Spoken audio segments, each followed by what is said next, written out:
غزہ کے محصور اور قحط زدہ عوام کے لیے عالمی کارکنان کا امدادی قافلے گلوبل سمود فلوٹیلا پر اسرائیلی حملے فلوٹیلا میں پاکستان کے سابق سینیٹر مشتاق احمد بھی شریک تھے۔ معروف سویڈش ماحولیاتی کارکن گریٹا تھنبرگ، یورپین رکن پارلیمنٹ ریما حسن سمیت دنیا کے مختلف خطوں سے 500 سے زائد افراد اس قافلے کا حصہ ہیں۔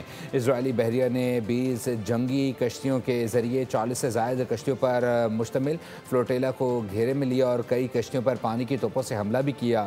دنیا بھر میں احتجاج جاری ہے۔ اسرائیل کی جنگی جرائم اور انسانی حقوق کی پامالی کی انتہائی شرمناک حرکت، انسانی امداد لے جانے والے نہتے رضاکاروں پر حملہ کر دیا۔ غزہ کے محصور اور قحط زدہ عوام کے لیے عالمی کارکنان کے امدادی قافلے گلوبل سمود فلوٹیلا میں پاکستان کے سابق سینیٹر مشتاق احمد بھی شریک تھے، جبکہ معروف سویڈش ماحولیاتی کارکن گریٹا تھنبرگ بھی، یورپین رکن پارلیمنٹ ریما حسن سمیت دنیا کے مختلف خطوں سے 500 سے زائد افراد اس قافلے کا حصہ ہیں۔ اسرائیلی بحریہ نے 20 جنگی کشتیوں کے ذریعے 40 سے زائد کشتیوں پر مشتمل فلوٹیلا کو گھیرے میں لیا اور کئی کشتیوں پر پانی کی توپوں سے حملہ کیا۔ منتظمین کا کہنا ہے کہ قابض فورسز نے دیریا سین سمیت کئی کشتیوں پر دھاوا بولا اور نشریات منقطع کر دیں۔ پاکستانی سابق سینیٹر مشتاق احمد بھی حراست میں لے لیے گئے۔ اسرائیلی وزارت خارجہ کے مطابق مسافروں کو اسرائیلی پورٹ پر منتقل کیا جا رہا ہے۔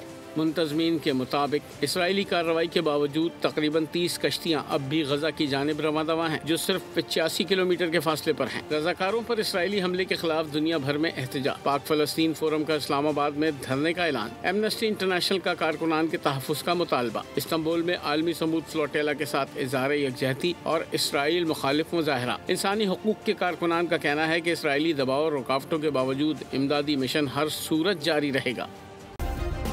سبسکرائب کریں اور بیل دبائیں تاکہ کوئی خبر رہ نہ جائے۔